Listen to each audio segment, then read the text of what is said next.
दोस्तों आज मैं आपको बताने वाला हूँ द वेस्टलैंड की समरी। द वेस्टलैंड जैसे कि आप जानते हैं टी.एस. इलियट की 1922 में publish one of the most famous poems में से मानी जाती है।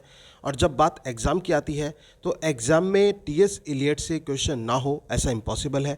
अगर जो टी.एस. इलियट आपके एग्ज़ाम में पूछा जा रहा है तो टी.एस. इलियट में वेस्टलैंड से क्वेश्चन ना हो ऐसा इम्पॉसिबल है। तो दोस्तों सबसे पहले आप इसको समझने की कोशिश कीजिए टाइटल को, द वेस्टलैंड। इस पोएम का टाइटल है वेस्टलैंड। वेस्ट मतलब जो बेकार हो चुका हो और लैंड मतलब जो ज़मीन। तो जो धरती बेकार हो गई है वही वेस्टलैंड है। और टी.एस. इलियट यहाँ पर जो ये वर्तमान समाज है उसको क्रिटिसाइज़ करते हुए इस पोएम में रिप्रेजेंट करते हैं और बताते हैं कि किस प्रकार से समाज जो है वो एक पूरी तरह से स्पिरिचुअली डेड हो चुका है। यहाँ पर एक चीज़ और ध्यान रख लेना दोस्तों, ये जो वेस्टलैंड है, the wasteland signifies spiritual dead people. जो स्पिरिचुअली डेड पीपल हैं, जो स्पिरिचुअली डेड सोसाइटी है, उनको सिग्निफाई करता है द वेस्टलैंड। अब वेस्टलैंड की बात करें तो वेस्टलैंड को कितने पार्ट में बांटा गया है, कितने पार्ट में बांटा गया है ये आपको समझना बहुत ज़रूरी है। सबसे पहला पार्ट जो वेस्टलैंड का हमें देखने को मिलता है वो हमारा आता है burial on the dead, burial of the dead. ठीक है ना, बरियल ऑफ द डेड है ये। उसके बाद अ गेम ऑफ चेस आता है, फिर उसके बाद द फायर शर्मन आता है, इसके बाद डेथ बाय वाटर आता है और व्हाट द थंडर सेड। अब ये 5 पार्ट हैं दोस्तों। इन पांचों को मैं बड़े आसानी से, बड़े ही एक ईजी वे में मैं आपको समझाने की कोशिश करूंगा ताकि इन सभी के निचोड़ आपको पता चल सकें कि बरियल ऑफ द डेड का क्या पार्ट है और उसमें क्या क्या चीज़ दिखाई गई हैं। अ गेम ऑफ चेस की क्या भूमिका है यहाँ पर, और द फायर सरमन में क्या है, डेथ बाय वाटर में क्या है और व्हाट द थंडर सैड में क्या है। इन सभी को एक एक करके मैं आपको जो है वन बाय वन चीज़ों को बताता चलूँगा। तो सबसे पहले तो हम बात करते हैं अपने पहले पार्ट की जिसका नाम है बरियल ऑफ द डेड। आप देख रहे होंगे जो ये बरियल ऑफ द डेड है, अब इसका मतलब क्या है। बरियल ऑफ द डेड जो रेफर करता है दोस्तों, ये burial of dead fertility God को रेफर करता है। अब बरियल सर्विस आप जानते ही हैं, बरियल सर्विस कब होती है, बरी कब किया जाता है, मृत्यु के बाद बरी किया जाता है। मृत्यु के बाद जब किसी को दफनाया जाता है तो दोस्तों ये माना जाता है कि मृत्यु के बाद रीबर्थ होता है। ठीक है ना, किस चीज़ को माना जाता है, रीबर्थ को माना जाता है कि दोबारा से जन्म होता है। और लेकिन आज के जो लोग हैं वो कैसे हो चुके हैं, वो स्पिरिचुअली डेड हो चुके हैं। कंटेम्प्रेरी वेस्टलैंड को यहाँ पर वेस्टलैंड को रिप्रेजेंट करते हैं टी.एस. इलियट। और सबसे बड़ी बात आप इसमें देखेंगे, April is the cruellest month of the year. April को क्रूलेस्ट मंथ कहा जाता है। ये क्वेश्चन आ जाता है कि ये किसका पार्ट है। ये जो लाइन है बहुत इंपॉर्टेंट है कि अप्रैल is the cruellest month of the year, कि अप्रैल को क्रूलेस्ट मंथ कहा जाता है ईयर का। ये कौन से वर्क का पार्ट है, तो सबसे पहला आपका आंसर होगा टी.एस. इलियट के वेस्टलैंड से लिया गया है ये। और ये बरियल ऑफ द डेड का सेक्शन जो है, बरियल ऑफ द डेड, उसका पार्ट है कि अप्रैल इज़ द क्रूलेस्ट मंथ। अब अप्रैल को क्रूएल क्यों कहा गया है, निर्दयी क्यों कहा गया है। क्या आपको वास्तव में लगता है कि अप्रैल क्रूएल मंथ है? नहीं, अप्रैल तो अपने आप में बहुत अच्छा मंथ है, क्योंकि अप्रैल के साथ ही यूरोपियन कंट्रीज़ में आपने देखा होगा तो स्प्रिंग की शुरुआत हो जाती है, बसंत की स्टार्टिंग हो जाती है। और जो बसंत होता है वो चेहरे पर एक खुशी लाता है, और चेहरे पर ही नहीं, जो हमारा जो वातावरण होता है, हमारा जो एटमॉस्फेयर होता है, वो भी खिल जाता है। जब हम किसकी बात करते हैं, जब हम बात करते हैं स्प्रिंग सीज़न की। तो लेकिन यहाँ पर ऐसा क्यों कहा गया है, क्योंकि आज जो यहाँ पर वर्तमान लोग दिखाए गए हैं वो किस प्रकार के दिखाए गए हैं, वो भौतिकवादी दिखाए गए हैं, वो लस्टफुल दिखाए गए हैं। तो उनको जो ये इतना अच्छा मौसम जो होता है ना, उनसे उनको कोई लेना देना नहीं है, उनको वो चीज़ अच्छी नहीं लगती, बल्कि उनको तो जो विंटर है वो अच्छी लगती है। और जबकि आप जानते हैं कि यूरोपियन कंट्रीज़ में विंटर्स जो है वो कितनी कड़ाके की पड़ती है, और लोग नहीं चाहते कि विंटर्स ज़्यादा रहें, बट लेकिन वहाँ पर विंटर ज़्यादा रहती है। तो इस वजह से विंटर को क्रूएल वास्तव में कहना चाहिए, लेकिन टी.एस. इलियट ने बिल्कुल अपोजिट करते हुए कहा है कि अप्रैल इज़ द क्रूलेस्ट मंथ। क्यों? क्योंकि यहाँ के लोगों की स्थिति को देखते हुए वो ये नहीं देखते कि कितना मौसम अच्छा है, कितना क्या चीज़ मतलब उनके फेवर में है, उस चीज़ को वो नकार देते हैं। बिल्कुल उसी तरह से दोस्तों, जैसे कि वर्ड्सवर्थ की आपने पोएम पढ़ी होगी, the world is too much with us. उसमें वर्ड्सवर्थ भी कहते हैं the world is too much with us, getting and spending we lay waste our powers and we see little in nature's that is ours. कि हम क्या करते हैं, चीज़ों को कमाने में, खर्च करने में लगे रहते हैं और प्रकृति में हमारा समय ही नहीं, मतलब प्रकृति के लिए हम ध्यान ही नहीं देते। हम ऐसे लोग हो चुके हैं। तो वही चीज़ यहाँ पर दिखाई गई है कि जो लोग हैं वो कैसे हैं, वो स्पिरिचुअली डेड पीपल हो चुके हैं। अब एक चीज़ और ध्यान रखना दोस्तों, यहाँ पर जो टी.एस. इलियट है, ये जो वेस्टलैंड है, ये किसकी आंखों से देखा जा रहा है? ये देखा जा रहा है टायरेसिस की आंखों से। अब टायरेसिस कौन है दोस्तों? ग्रीक में देखा जाए तो एक ब्लाइंड प्रोफेट है, एक अंधा प्रोफेट है जो टायरेसिस है। तो टायरेसिस जो है वो एक ज्योतिषी के रूप में भी टायरेसिस को रिप्रेजेंट किया गया है। तो वो इन सब चीज़ों को देख रहा है और वहाँ पर वो देखता है, जो टायरेसिस है, टायरेसिस वहाँ पर देखता है कि जर्मन प्रिंसेस है, ठीक है ना। कौन है? जर्मन प्रिंसेस है जिसका नाम मैरी है।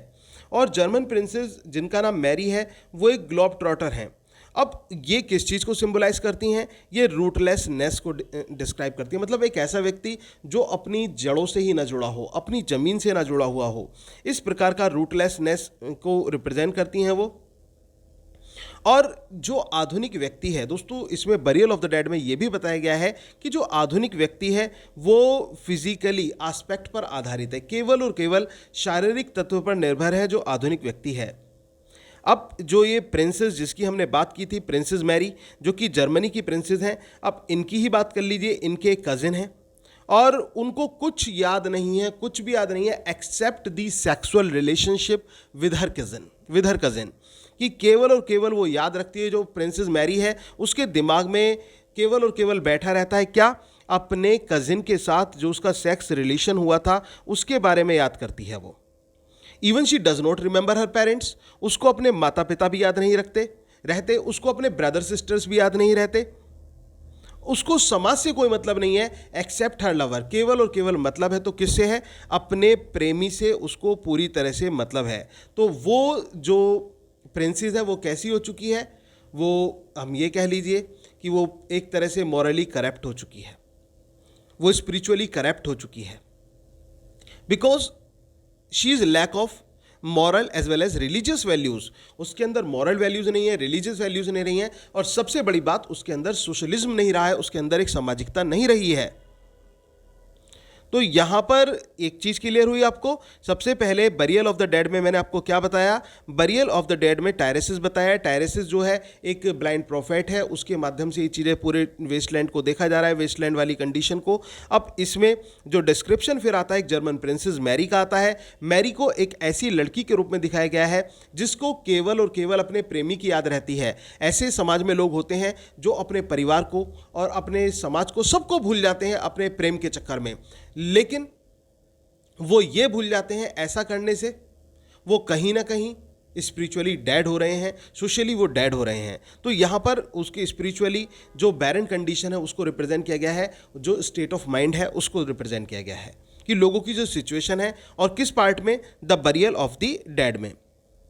तो ये बताते हैं। इसके बाद वो देखते हैं कि समाज जो है, जो मॉडर्न सिविलाइजेशन है, मॉडर्न सिविलाइजेशन इस लोगों को कैसा कर चुकी है? स्पिरिचुअली बैरन एंड डेड कर चुकी है। क्वेश्चन आ सकता है दोस्तों कि मॉडर्न सिविलाइजेशन का टी.एस. इलियट के अकॉर्डिंग लोगों पर क्या प्रभाव पड़ा है?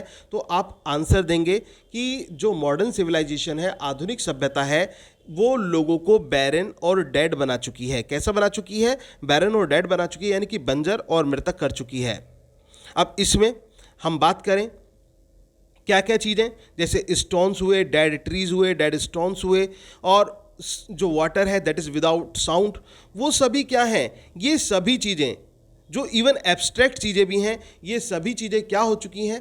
ये सभी चीज़ें डेड हो चुकी हैं। और ये किस चीज़ को रिप्रेजेंट करती हैं? ये रिप्रेजेंट करती हैं स्पिरिचुअल डेजोलेशन को, स्पिरिचुअल डेजोलेशन को। तो कुल मिलाकर कुछ भी स्पिरिचुअल ग्रो नहीं कर सकता बैरन लैंड में। What can not grow in barren land, ये क्वेश्चन बन जाता है। तो आपका आंसर होगा नथिंग स्पिरिचुअल। कुछ भी स्पिरिचुअल ग्रो नहीं कर सकता। कहाँ पर ग्रो नहीं कर सकता? बैरन लैंड में कुछ भी आध्यात्मिक जो चीज़ है वो ग्रो नहीं कर सकती है। इसके बाद दोस्तों फिर जो टी.एस. इलियट है वो ये बताते हैं कि किस प्रकार से जो सिंफुल सेक्सुअल रिलेशंस हैं, ठीक है ना, सिंफुल सेक्सुअल रिलेशंस हैं वो एस्टेब्लिश किए जा रहे हैं। अब इसमें इस सीरीज़ में वो उदाहरण देते हैं ट्रिस्टन का, जो कि एक हियासिंथ गर्ल होती है। ट्रिस्टन, ध्यान रखना, ट्रिस्टन एक हियासिंथ गर्ल है, उसका उदाहरण देते हैं। और उस वो भी क्या है, वो केवल और केवल जो अपने सेक्स के फुलफिलमेंट के लिए जो हमेशा तत्पर रहती है। ठीक है ना, जो हियासिंथ गर्ल है वो किस चीज़ के लिए, मतलब उसको ऐसा दिखाया गया है कि पूर्ण रूप से वो लस्टफुल है और कुल मिलाकर वो सेक्स के लिए तैयार रहती है, लेकिन वो सेक्स उसकी लाइफ में क्या ला चुका है, वो बोर्डमनेस ला चुका है। क्योंकि आप जानते हैं कि किसी भी चीज़ की अति जो होती है वो बेकार होती है। और यहाँ पर जो सेक्स है, जो सेक्सुअल रिलेशंस हैं, वो इतने बढ़ चुके हैं कि वहाँ पर प्यार की अब कोई वैल्यू नहीं रही है। जो एक स्पिरिचुअल लव होता है ना, जो मन से जुड़ा हुआ प्रेम होता है, वो अब ख़त्म हो चुका है और लोगों में केवल हवस और शरीर की भूख रह गई है। ऐसा टी.एस. इलियट यहाँ पर दिखाते हैं। तो कहने का मतलब क्या है, कहने का मतलब ये है लोग स्पिरिचुअली डेड हो चुके हैं। चाहे हम मैरी की बात करें, चाहे हम हियासिंथ गर्ल की बात करें, चाहे हम पूरे समाज की बात करें, तो वो इस तरह से बदल चुका है। और इसी पार्ट में द बरियल ऑफ डेड में वो एक अनरियल सिटी का जिक्र करते हैं। अब अनरियल सिटी, रियल सिटी मतलब वास्तविक शहर, और अनरियल जो वास्तव में नहीं है। अब कौन सा शहर वास्तव में नहीं है दोस्तों, याद रखना, क्वेश्चन बहुत इंपॉर्टेंट है। Which city is presented as the unreal city in टी.एस. Eliot wasteland. टी.एस. इलियट के वेस्टलैंड में अनरियल सिटी किस सिटी को कहा गया है, तो आपका आंसर होगा लंदन को। किसको कहा गया है, लंदन को। अब जो पॉइंट है वो क्या, यहाँ पर किस चीज़ को रिप्रेजेंट किया गया है, टायरिस की आंखों से यहाँ पर ये चीज़ दिखाई गई कि जो लंदन के लोग हैं वो लंदन ब्रिज पर घूम रहे हैं, और लंदन की जो सिटी है वो कैसी है, अनरियल सिटी है। क्यों, क्योंकि वो स्पिरिचुअली वेस्टलैंड है। याद रखना, कैसी सिटी है वो, स्पिरिचुअली वेस्टलैंड है। और जो लंदन ब्रिज पर जो लोग हैं, they are the spiritual dead citizens, spiritually dead people. वो लोग जो चल रहे हैं लंदन ब्रिज पर, वो लोग सभी क्या हैं, वो सभी आध्यात्मिक रूप से मृतक हैं, आध्यात्मिक रूप से वो मरे हुए हैं। तो कहने का मतलब उन्होंने अपने अंदर की जो एक स्पिरिचुअलाइजेशन होती है उसको उन्होंने खो दिया है। अब वो जो है अपनी स्पिरिचुअलाइजेशन को खो चुके हैं। तो दोस्तों ये था आपका first part, the burial of the dead. उम्मीद है कि ये समझ में आ गया होगा। जो मेन एपिसोड, जो मेन थिंग्स हैं इस पार्ट की, जो एग्जाम में पूछी जा सकती हैं, वो मैंने आपके साथ शेयर की। इसके बाद हम बात करेंगे अ गेम ऑफ चेस, शतरंज का गेम। आप जानते हैं शतरंज का गेम कैसा होता है, कभी भी दाव पेच जो है बदल सकते हैं और किसी पर भी भारी पड़ सकते हैं। अब गेम ऑफ चेस में सबसे बड़ी बात यह दिखाई गई है कि किस प्रकार से जो स्त्रियां होती हैं, जो फीमेल होती हैं, वो पुरुषों को अपने सेक्सुअल रिलेशन के कारण कंट्रोल में रखती हैं, अपने सेक्सुअल अपीलिंग के कारण कंट्रोल में रखती हैं। तो इस बात को इसमें रिप्रेजेंट किया गया है। और इसमें एक चीज़ और दिखाई गई है दोस्तों, जो इसका कोर मैसेज भी हम कह सकते हैं, ये एक्सप्लोर करता है फेलियर ऑफ सेक्स रिलेशनशिप को, कि मॉडर्न वेस्टलैंड में जो सेक्स रिलेशनशिप है वो फेलियर है।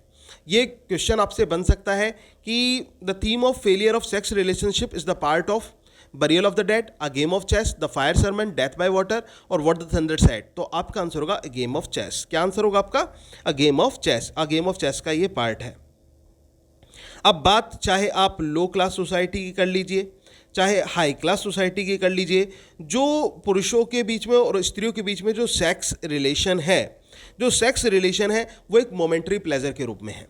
केवल एक क्षण भर के खुशी के लिए सेक्स रिलेशन किया जा रहा है। वो लोग संबंध बनाते हैं आपस में किसके लिए, केवल एक मोमेंट्री प्लेजर के लिए बनाते हैं। जबकि जो स्पिरिचुअल लव है वो पूरी तरह से मिट चुका है, उसमें वो लोग डेड हो चुके हैं। अब उनके अंदर कोई भी प्यार इस प्रकार का नहीं है। अब इसमें क्या दिखाया जाता है, इसमें दिखाया जाता है कि किस प्रकार से जो हाई क्लास की लेडीज़ हैं, और स्पेशली एक लेडी को मेंशन किया जाता है कि वो किस प्रकार से जो गेम ऑफ चेस है उसको खेलती हैं। और वहाँ पर जहाँ पर गेम ऑफ चेस चल रहा है दोस्तों, वहीं पर फायर प्लेस है, ठीक है ना, फायर प्लेस है, और फायर प्लेस के ऊपर एक पिक्चर लगी हुई है। और वो पिक्चर किसकी है, और ये क्वेश्चन आपके लिए बहुत इंपॉर्टेंट हो जाता है दोस्तों, फिलोमिला जो है, फिलोमिला को ये क्वेश्चन पूछा जाता है, फिलोमिला को टी.एस. इलियट के वेस्टलैंड के कौन से पार्ट में दिखाया गया है। तो आपका आंसर होगा अ गेम ऑफ चेस। किस में दिखाया गया है, अ गेम ऑफ चेस में। जो गेम ऑफ चेस है वहाँ पर दिखाया गया है। अब क्यों दिखाया गया है, जो फिलोमिला की पिक्चर है वो रिप्रेजेंट करती है कि उसका किस प्रकार से रेप हुआ था, उसकी टंग को कैसे काट लिया गया था और कैसे उसको पूरी तरह से ट्रांसफॉर्म कर दिया गया था एक नाइटिंगेल में जो गोल्डन वॉइस के साथ। अब उसका जो सॉन्ग है वो इस वेस्टलैंड को थोड़ा सा मेलोडी में भरने की कोशिश करता है, लेकिन जो मॉडर्न मैन है वो उसके सॉन्ग की तरफ ध्यान ही नहीं देते, उस नाइटिंगेल यानी कि फिलोमिला के सॉन्ग की तरफ ध्यान ही नहीं देते। क्यों नहीं देते? क्योंकि उनको तो भौतिकवाद जीवन दिखाई देता है, उनको तो लस्टफुल लाइफ दिखाई पड़ती है और केवल वो तो सेक्सुअल रिलेशंस के पीछे भागते हैं। तो इस वजह से उनको वो चीज़ दिखाई नहीं पड़ती, वो संगीत सुनाई नहीं पड़ता और वो कैसे हो चुके हैं, वो स्पिरिचुअली डेड हो चुके हैं। तो जो फिलोमिला है, ये क्वेश्चन याद रखना है, फिलोमिला कौन से पार्ट में? गेम ऑफ चेस में उसको रिप्रेजेंट किया गया है। अब इसके साथ साथ दोस्तों इसमें एक एग्जाम्पल लिल का भी आता है। जो गेम ऑफ चेस वाला पार्ट है इसमें लिल का भी एग्जाम्पल आता है। अब लिल क्या है? लिल एक लेडी का नाम है, उसके हस्बैंड का नाम क्या है? एल्बर्ट है। याद रखना दोस्तों, लिल जो एक स्त्री है उसके हस्बैंड का नाम एल्बर्ट है और एल्बर्ट जो है काफ़ी समय के बाद घर पर लौट रहा है। और जब वो काफ़ी समय के बाद घर पर लौटता है तो लिल को लगता है भाई अब मुझे अपने हस्बैंड को सेटिस्फाइड करना पड़ेगा, लेकिन उसके अंदर अब वो बात नहीं रही।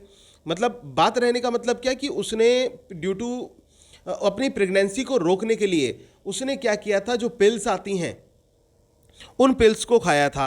अब उससे कहीं ना कहीं वो अपने आप को ऐसा थका हुआ और वृद्ध महसूस करने लगी थी। अब उसको लगता है कि वो अपने पति को कैसे सेटिस्फाइड कर पाएगी, और अगर जो वो उसको सेटिस्फाइड नहीं कर पाई तो उसका जो पति है वो कहीं और किसी स्त्रियों के पास चला जाएगा। तो ये चीज़ क्या दर्शाती है? ये चीज़ ये दर्शाती है कि कहीं भी अब मन की सौंदर्यता नहीं रही, कहीं भी इंसान के प्रति जो मन वाला प्रेम होता है ना वो नहीं रहा। वो ये नहीं सोचती लिल कि मैं उसको अपनी बातों से, अपने तौर तरीकों से, अपने विचारों से प्रभावित कर सकती हूँ और अपने पास रोक सकती हूँ, लेकिन उसको तो डर लग रहा है कि कहीं मैं उसके साथ प्रॉपर सेक्स नहीं कर पाई तो वो कि दूसरी स्त्रियों की तरफ मूव हो जाएगा। तो ये चीज़ क्या है? ये चीज़ भी स्पिरिचुअल डेड पीपल की तरफ हमें ले जाती है और दर्शाती कि किस प्रकार से लोग जो हैं वो सेक्सुअल प्लेजर्स के बारे में ही केवल सोचते हैं और केवल वहीं तक उनकी सोच सीमित रह गई है।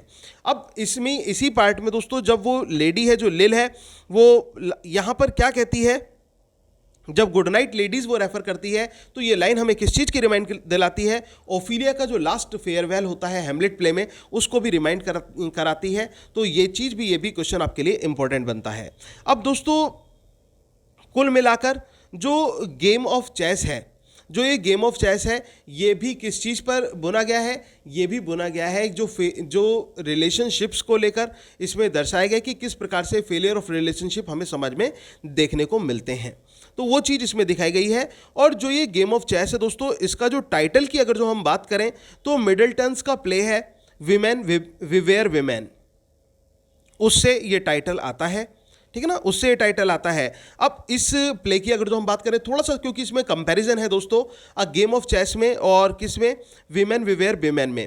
इसमें क्या होता है, जो मदर इन लॉ है वो तो चेस का गेम खेल रही होती है, मदर इन लॉ तो शतरंज खेल रही होती है, और उनकी जो डॉटर इन लॉ होती है, उनकी जो बहू होगी, उनकी बेटे की जो वाइफ है, वो क्या, वो एक ड्यूक के साथ फिजिकल रिलेशन बनाने में बिजी रहती है। तो ये हैं आज की स्थितियाँ, वर्तमान स्थितियाँ। तो ये इस चीज़ को दिखाया गया है कि जो मदर इन लॉ है वो गेम ऑफ चेस खेल रही होती है, दूसरी तरफ daughter in law is busy in seduction with a duke. तो this type of word is spiritually dead. ये जो संसार है ये कैसा है? स्पिरिचुअल डेड संसार है। तो उस संसार को टी.एस. इलियट ने अपने वर्क वेस्टलैंड में रिप्रेजेंट किया है, उसमें दर्शाया है। उम्मीद है आपको ये जो दो पार्ट मैंने आपको बताए दोस्तों, बरियल ऑफ द डेड और गेम ऑफ चेस, अभी तक समझ में आ गए होंगे। इसके बाद हम बढ़ते हैं द फायर सरमन पर। और एक चीज़ याद रखना, आप चाहे कोई सा भी एग्जाम आप दे रहे हैं टीचिंग को लेकर और उसमें टी.एस. इलियट अगर पूछा जाता है तो वेस्टलैंड पोएम सबसे ज़्यादा इंपॉर्टेंट मानी जाती है। अब आता है फायर सरमन। फायर सरमन की बात करें तो दोस्तों ये जो टाइटल है ये सरमन ऑफ लॉर्ड बुद्धा से इंस्पायर है। किससे इंस्पायर है? सरमन ऑफ लॉर्ड बुद्धा से। और इसमें हमें ये दर्शाया जाता है कि किस प्रकार से जो ईविल है, जो समाज में बुराइयां हैं वो फैल रही हैं। तो और उसमें भी सबसे बड़ी चीज़ क्या है? लस्ट। जो लस्ट है वो चारों तरफ फैले। अब लस्ट आप जानते हैं दोस्तों कि एक पैशन होना सेक्स के प्रति, दैट इज कॉल्ड लस्ट, उसको लस्ट कहते हैं। अब इसमें दोस्तों ये जो पार्ट जैसे कि मैंने आपको बताया, इसमें जो फायर सरमन है उसमें ये बताते हैं कि जो लोग हैं वो किस प्रकार से जो सेक्सुअल रिलेशन है उसको जगह देते हैं, किस प्रकार से सेक्सुअल रिलेशन जो है और सेक्सुअल रिलेशंस की जो स्थिति हैं वो कितनी बिगड़ती हुई जा रही हैं। अब इसमें क्या दर्शाया जाता है, इसमें थेम्स नदी का दृश्य दर्शाया जाता है। कहाँ का, कौन सी नदी का? थेम्स नदी, जो लंदन की फेमस रिवर मानी जाती है। जैसे हमारे इंडिया में गंगा नदी है, ऐसे ही लंदन में थेम्स रिवर है। और ये जो थेम्स नदी है दोस्तों, यहाँ पर उसका दृश्य दिखाया जाता है कि थेम्स कैसी है, बिल्कुल डेजर्टेड हो चुकी है। और वहाँ पर इस समय जो समर्स में अब क्या देखने को मिलता है, समर्स में कुछ नेमलेस लेडीज़ देखने को मिलती हैं। कहने का मतलब अनजान स्त्रियां वहाँ पर आती हैं और किस चीज़ के लिए आती हैं, मोमेंट्री प्लेजर्स के लिए आती हैं। अब ये मोमेंट्री प्लेजर्स क्या होता है दोस्तों, ये मोमेंट्री प्लेजर होता है सेक्सुअल प्लेजर। और इसके साथ साथ वहाँ पर जो रिच क्लास के लोग हैं वो भी मोमेंट्री प्लेजर्स के लिए आते हैं और मनी के उसमें मतलब मनी और सेक्स इसका गेम वहाँ पर चलता है। ठीक है, किसमें, जो थेम्स नदी है वहाँ पर। तो कुल मिलाकर क्या है, उस मोमेंट्री प्लेजर के चक्कर में उन्होंने अपने आप को स्पिरिचुअल कैसा कर लिया है, डेड कर लिया है। और वहाँ पर वो जो नदी जो कि पवित्रता का प्रतीक होती है, उस पर एम्प्टी बोटल्स हमें देखने को मिलती हैं, खाली बोतल वहाँ पर पड़ी हुई हैं, सिगरेट पड़ी होती हैं, पेपर्स पड़े होते हैं, हैंकरचीफ्स पड़े हुए होते हैं। और इस तरह से जो वहाँ पर पुरुष और स्त्रियां हैं दोनों अपनी लस्ट को शांत करने के लिए वहाँ पर जाते हैं। तो कुल मिलाकर ये जो सीन है ये हमें ये हमें मतलब दर्शाता है किस चीज़ को, कि किस प्रकार से जो लोग हैं अपनी स्पिरिचुअलिटी को खोते जा रहे हैं। तो वो चीज़ हमें यहाँ पर दिखाई देती है। और इसके साथ साथ जो नदी के आसपास का इलाका है जो साफ़ होना चाहिए था, जो अच्छा मतलब प्रकृति से भरा हुआ होना चाहिए था, वो बिल्कुल गंदा लगता है। और वहाँ पर जो कीड़े मकोड़े चूहे वगैरह ये आते रहते हैं। क्यों? क्योंकि जब खाने का पदार्थ मिलेगा, ऐसी चीज़ें मिलेंगी, तो यही चीज़ें वहाँ पर आती हैं। तो कुल मिलाकर ये किस चीज़ को रिप्रेजेंट करता है, ये रिप्रेजेंट करता है कि वहाँ के जो लोग हैं वो वेस्टलैंड के लोग भी वेस्ट हो चुके हैं। और कैसे वेस्ट हो चुके हैं, स्पिरिचुअली वेस्ट हो चुके हैं, यानी कि स्पिरिचुअली डेड हो चुके हैं। और इसी में अब ये क्वेश्चन ये भी आ जाता है कि Mrs Potter and her daughter को किस पार्ट में दिखाया गया है। तो आपका आंसर होगा the fire sermon. The fire sermon में थेम्स नदी के पास में ही मिसेस पॉटर और उनकी डॉटर को दिखाया जाता है। अब वो क्या करती हैं, सोडा वाटर लाती हैं। कहने को नदी का पानी होना चाहिए था, लेकिन वो तो बिल्कुल डेजोलेटेड है, वो बिल्कुल डेजर्टेड है। तो ऐसी सिचुएशन में अब वो अपने पैर किस चीज़ से धोती हैं, अपने हाथ पैरों को वो धोती हैं सोडा वाटर से। और सोडा वाटर से धोने का मतलब ये नहीं कि ताकि वो सुंदर लिखें, वो इस वजह से धोती हैं सोडा वाटर से अपने पैरों को, ताकि वो पुरुषों को आकर्षित कर सकें, पुरुषों को आकर्षित कर सके। और किस चीज़ के लिए आकर्षित कर सके, पुरुषों को आकर्षित कर सके अपने प्रति सेक्सुअल रिलेशंस के लिए। तो कुल मिलाकर इस तरह से जो लस्ट की कंडीशन है वो बढ़ती जाती है और लोग कैसे हो रहे हैं, लोग स्पिरिचुअल डेड हो रहे हैं। तो दोस्तों ये था इसमें द फायर सरमन में, ठीक है ना, जो फायर सरमन में इस चीज़ को रिप्रेजेंट किया गया था। और इसमें साथ ही साथ दोस्तों इस चीज़ को भी याद रखना, फायर सरमन में जो सेक्स है, सेक्स की तुलना, ह्यूमन सेक्स की तुलना एनिमल सेक्स से भी की गई है। एनिमल सेक्स से भी ह्यूमन सेक्स की तुलना की गई है, इस चीज़ को भी याद रख लेना। और क्यों की गई है, क्योंकि कोई वैल्यू ऑफ इमोशंस नहीं रही है, क्यों वैल्यू ऑफ फीलिंग्स नहीं रही है, केवल एक मोमेंट्री सेक्सुअल प्लेजर रहा है। इस वजह से जो एनिमल सेक्स कहलाता है, जो ह्यूमन सेक्स है, किसके शब्दों में, टीएस इलियट के शब्दों में। अब और इसके साथ ही दोस्तों इस फायर सरमन की बात करें तो इस फायर सरमन में जो 3 डॉटर सॉन्ग, ध्यान रखना इसमें जो थेम्स की डॉटर्स हैं उनके सॉन्ग को भी रिप्रेजेंट किया गया है। और कितनी डॉटर्स को रिप्रेजेंट किया गया है, 3 डॉटर्स को रिप्रेजेंट किया गया है फायर सरमन में ही। 3 डॉटर्स हैं और थेम्स के पास रहने वाली वो लड़कियां हैं, वो तीनों ही गाना गाती हैं, तीनों ही गाना गाती हैं। और तीनों का गाना किस चीज़ पर आधारित है, लॉस्ट ऑफ देयर वर्जिनिटी, अपनी वर्जिनिटी के लॉस्ट पर आधारित है। मतलब उन्होंने अपनी वर्जिनिटी को खोया था। और उनमें से जो सबसे पहली डॉटर होती है जो गाना गाती है, उसने अपनी वर्जिनिटी को कहाँ पर खोया था, किस स्थान पर खोया था, बोट में खोया था। अब आप सोच सकते हैं कि नाव के अंदर उसने सेक्स रिलेशन किया, उसके साथ जो सेक्सुअल रिलेशन हुआ, तो वो क्या है, और उसने वहां पर अपनी वर्जिनिटी को लॉस कर दिया था। ये क्या चीज है कि मतलब एक ओपन सेक्स को रिप्रेजेंट किया जा रहा है। तो कहीं ना कहीं लोग कैसे हो चुके हैं, लोग को केवल और केवल इस जो सेक्सुअल रिलेशन है, इंटीमेसी है, इस तक ही लोग सीमित हैं और वो स्पिरिचुअली पूरी तरह से डेड हो चुके हैं। इस चीज को यहां पर रिप्रेजेंट किया जाता है। तो आई होप कि आपको ये जो सेक्शन है दोस्तों, द फायर सरमन, ये अच्छी तरह से समझ में आ गया होगा। अब इसके बाद हम बात करेंगे डेथ बाय वाटर की, जो कि हमारी पोएम का 4th पार्ट आता है, वेस्टलैंड का। अब डेथ बाय वाटर की बात करें तो ये क्वेश्चन आ जाता है, वाटर किस चीज का सिंबल होता है? Water is the symbol of purification and regeneration. याद रखना, वाटर किसका सिंबल है? वाटर प्योरिफिकेशन का सिंबल है, वाटर रीजनरेशन का सिंबल होता है। लेकिन जो वाटर है प्रेजेंट मॉडर्न लैंड में, जो मॉडर्न लैंड ऑफ डेजोलेशन कहा गया है उसको, उस मॉडर्न लैंड में जो वाटर है वो डिस्ट्रक्शन का प्रतीक बन चुका है। किसका प्रतीक बन चुका है? डिस्ट्रक्शन यानी कि विनाश का प्रतीक बन चुका है। अब ऐसा क्यों हो चुका है? क्योंकि मानव जो है केवल और केवल प्रॉफिट एंड लॉस में लगा हुआ है। याद रखना, डेथ बाय वाटर में मेटेरियलिस्टिक परस्यूट्स की बात की गई है। अभी हमने तीनों पार्ट में सेक्स और लस्ट की बात करी। अब जो ये पार्ट है डेथ बाय वाटर, इसमें किस चीज़ की बात की गई है? इसमें बात की गई है प्रॉफिट एंड लॉस्ट की, इसमें बात की गई है लॉस्ट ऑफ सेंसुअल प्लेजर्स की, इसमें बात की गई है मेटेरियलिस्टिक परस्यूट्स की, कि लोग क्या हैं, वो केवल और केवल पैसे के पीछे भाग रहे हैं और इसी पैसे के चक्कर में वो किसको गवा देते हैं? वो अपनी जो युवा अवस्था है उसको गवा देते हैं। और वो युवा अवस्था जो आनंद लेने की अवस्था होती है, स्पिरिचुअली रूप से भी आनंद लेने की अवस्था होती है, उस अवस्था को वो बिल्कुल यूं ही पास कर देते हैं। और इसमें सबसे अच्छा एग्जाम्पल दिया जाता है फिलीबस का। अब ये क्वेश्चन आ जाता है, फिलीबस का एग्जाम्पल किस पार्ट में दिया गया है? तो आपका आंसर होगा डेथ बाय वाटर में। अब ये पूछा जाए कि फिलीबस कौन था, तो फिलीबस जो था वो एक हैंडसम यंग मैन था और जिसने अपनी लाइफ को केवल और केवल बिजनेस की एक्टिविटीज़ में स्पेंड किया। और इसी बीच में वो एक वर्लपूल में पकड़ा गया था, मतलब वर्लपूल ने उसको कैच कर लिया था। और इस तरह से जो फिलीबस था, फिलीबस की लाइफ इसी ऊह में फंसी रह गई थी। तो कुल मिलाकर वो अपनी लाइफ को पूरी तरह से एंजॉय भी नहीं कर पाया था। तो ये इसमें दिखाया गया है, ये जो पार्ट है डेथ बाय वाटर, कि लोग ऐसे हो चुके हैं जो केवल और केवल व्यापारिक गतिविधियों में व्यस्त रहते हैं। व्यापारिक गतिविधियों में वाटर का जिक्र क्यों किया गया है? क्योंकि समुद्र को व्यापार का मेन साधन माना गया और टीएस इलियट के टाइम में समुद्र में के थ्रू व्यापार बहुत ज़्यादा होता था, अभी भी होता है दोस्तों।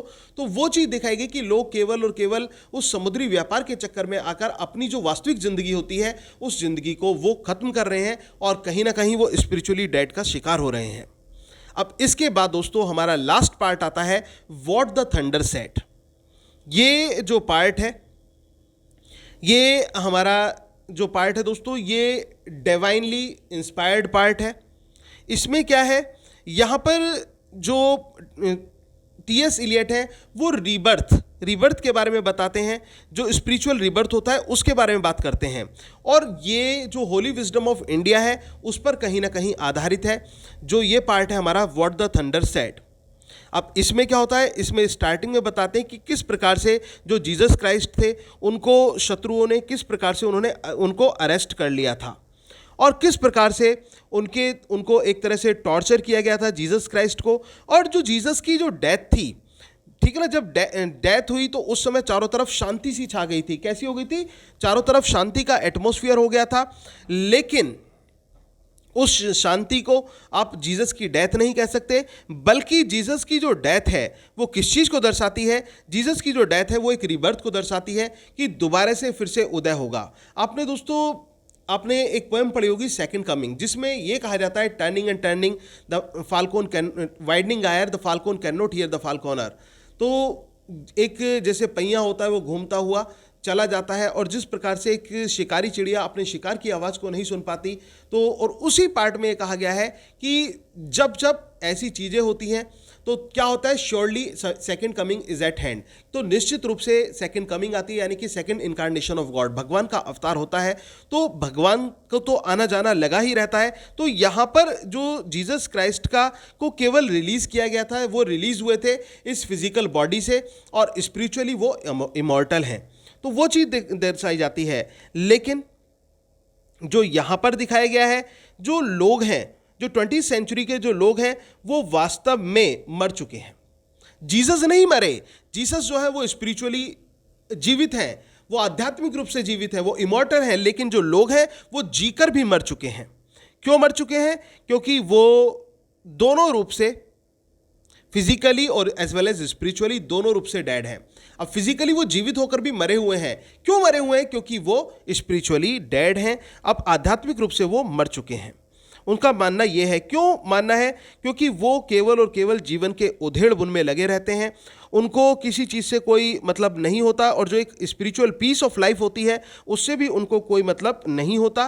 तो कुल मिलाकर ये जो सेक्शन है दोस्तों, ये सेक्शन जो है ये इस तरह से दर्शाता है कि इसमें डेस्पेयर को होप में बदलने की कोशिश की गई है टीएस इलियट के द्वारा, कि कुल मिलाकर जो ये स्पिरिचुअली डेड वाली कंडीशन है इसको बदला जा सकता है। हम जीसस क्राइस्ट की तरह, जैसे जीसस ने दोबारा से, मतलब जीसस ने इस फिजिकल शरीर को त्याग कर अपना एक स्पिरिचुअली इमोर्टल वो हो गए, तो इसी प्रकार से इंसान को भी अपनी जो स्पिरिचुअली अपने अंदर एक ताकत ऐसी लानी चाहिए ताकि वो अपने आप को बदलने की कोशिश कर सके। और वो कैसे हो सके?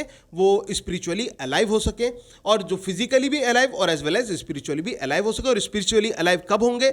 जब हम ध्यान देंगे अपनी वास्तविक ज़िंदगी पर, जब हम इस लस्टफुल दुनिया से बाहर निकल जाएंगे, केवल ये मोमेंट्री जो लव है इसको हम छोड़ देंगे और सच्चे प्रेम की हम बात करेंगे, तो तब वास्तव में हम देख सकते हैं कि जो ये लैंड है ये वेस्ट लैंड नहीं कहलाएगी, और ये लैंड एक ब्लॉसम लैंड के रूप में परिवर्तित हो जाएगी। तो दोस्तों ये था टीएस इलियट का द वेस्ट लैंड, जिसकी समरी मैंने आपको ब्रीफ में बताने की कोशिश की है। उम्मीद है कि आपको अच्छी तरह से समझ में आई होगी। अगर दोस्तों आपको मेरी ये जो पोएम है जो मैंने आपको समझाई अगर समझ में आई हो तो प्लीज़ वीडियो को लाइक, शेयर और कमेंट करना ना भूलें। Thank you very much. Yours doctor Sachin Goswami.